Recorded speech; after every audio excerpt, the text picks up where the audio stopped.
Kapan khilafah mulai mengadopsi hukum publik Eropa? Menurut para ulama, khilafah memiliki fungsi untuk menjaga agama dan mengatur urusan dunia. Namun, semenjak masa Sultan Abdul Majid I yang memberlakukan sistem tanzimat atau reformasi, khilafah telah dikebiri kekuasaannya dalam kepengaturan urusan duniawi. Di era tanzimat ini, khilafah Utsmaniyah mulai memberlakukan banyak undang-undang yang terinspirasi dari Barat. Hal ini merupakan respon Utsmaniyah yang mengira bahwa dengan meniru Barat, termasuk hukum publiknya, mampu membuatnya bangkit seperti Barat. Dalam hal politik luar negerinya, Sultan Abdul Majid I mengajukan agar khilafah Utsmaniyah menjadi bagian dari keluarga negara Eropa. Usulan ini ditolak oleh negara-negara Eropa. Melalui lobi-lobi yang berlangsung selama beberapa tahun, akhirnya khilafah Utsmaniyah diterima sebagai bagian dari Eropa dalam Kongres Paris yang berlangsung selama Februari sampai April 1856. Count Walewski, Menteri Luar Negeri Prancis sekaligus Presiden pada Kongres tersebut menyatakan, Yang Mulia Kaisar Prancis, Yang Mulia Kaisar Austria, Yang Mulia Ratu Inggris Raya dan Irlandia, Yang Mulia Raja Prusia, Yang Mulia Kaisar semua orang Rusia, dan Yang Mulia Raja Sardinia, menyatakan Sublime Porte, yaitu Utsmaniyah, mengaku ikut serta dalam konser Eropa, yaitu perimbangan kekuasaan antara negara-negara Eropa.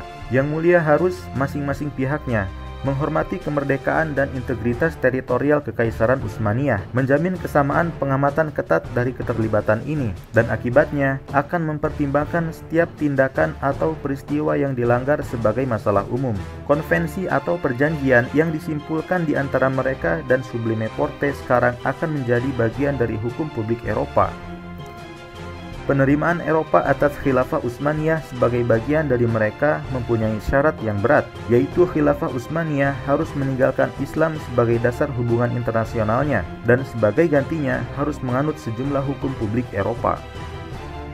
Henry Wotton pada tahun 1846 dalam bukunya turut menegaskan apa yang dimaksud sebagai hukum publik Eropa tersebut, yaitu hubungan yang lebih baru antara negara-negara Kristen di Eropa dengan negara-negara Mohamedan dan Pagan di Asia dan Afrika, menunjukkan suatu pernyataan pada pihak yang terakhir untuk meninggalkan penggunaan internasional khusus mereka, yaitu doktrin politik luar negeri Islam, dakwah dan jihad, dan mengadopsi pandangan-pandangan Kristen. Hak-hak hukum telah diakui oleh dan secara timbal balik diperluas ke Turki, Persia, Mesir, dan negara-negara barbar Afrika Utara.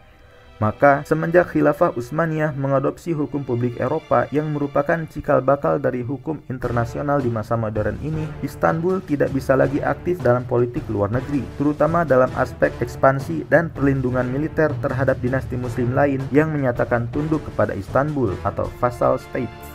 Kini, kekuasaan Utsmaniyah bagai auman macan ompong, hingga akhirnya publik Eropa meledek Utsmaniyah sebagai orang Eropa yang sakit atau the sick man of Europe. Sebagai perbandingan, ambillah contoh sikap khilafah Utsmaniyah terhadap Kesultanan Aceh pada abad ke-16 dan abad ke-19.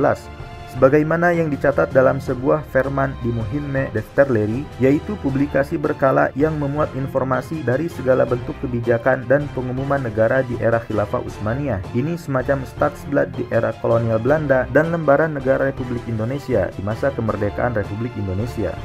Ketika Sultan Aceh di tahun 1566, Alauddin Riayat Shah meminta pertolongan kepada Istanbul untuk melawan kafir Portugal yang menyerang orang-orang Islam. Sultan Selim II yang baru naik tahta mulai bangkit rasa kasih sayang yang melimpah terhadap kondisi penduduk umat Islam di wilayah itu, dan mengirimkan 15 kapal gali dan 2 kapal galeon ke Aceh. Kapal Utsmaniyah pada akhirnya tiba di Aceh dan menyalurkan logistik persenjataan dan ahli-ahli militer kepada Sultan Alauddin Riayat Shah Al-Qahar. Ini menunjukkan kepedulian Sultan Selim II yang tinggi terhadap urusan Aceh. Bahkan Sultan Selim II mengakui Aceh sebagai salah satu provinsi khilafah. Itu situasi di abad ke-16, beda lagi di abad ke-19, terutama setelah Utsmaniyah mengadopsi sebagian hukum publik Eropa atau hukum internasional pasca deklarasi Tanzimat dalam hubungan luar negerinya. Dalam bayang-bayang kolonialisme Belanda yang mengancam kedaulatan Kesultanan Aceh, beberapa kali Sultan Aceh mengirim utusan ke Istanbul untuk meminta dukungan militer sewaktu masa Sultan Abdul Majid I dan Sultan Abdul Aziz. Aceh masih menganggap dirinya sebagai vassal khilafah Utsmaniyah, sebagaimana yang terjadi di abad ke-16.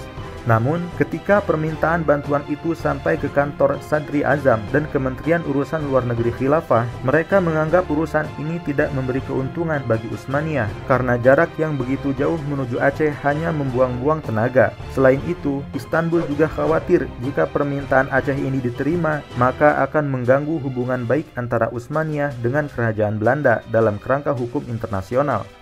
Maka, apa yang disebut sebagai hukum internasional atau undang-undang internasional sejatinya tidak boleh ada dan tidak boleh dibuat. Sejarah membuktikan bahwa ialah biang kerok yang menjadikan kaum muslim tidak bisa melaksanakan jihad untuk mengekspansi wilayah kekuasaan khilafah dan mengintervensi secara militer untuk membela saudara-saudaranya yang tertindas di regional-regional tertentu. Sebuah situasi memprihatinkan yang masih berlanjut bahkan hingga hari ini. Di masa kontemporer, penindasan negara-negara adidaya dimanifestasikan oleh kehadiran keluarga internasional dan hukum internasional, yaitu United Nations atau Persatuan Bangsa-Bangsa (PBB). Kaum muslim di Palestina, Rohingya, Xinjiang, dan daerah-daerah lain mengalami penderitaan akibat penjajahan kaum kafir. Sementara itu, kaum muslimin hanya bisa menyaksikan hal tersebut bagai sinetron yang berulang-ulang tanpa bisa berbuat apa-apa.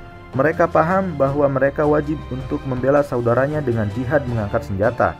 Namun, itu semua terhalang atas dasar hukum internasional yang tidak memperkenankan intervensi kaum muslimin kecuali melalui meja runding PBB. Wallahu a'lam.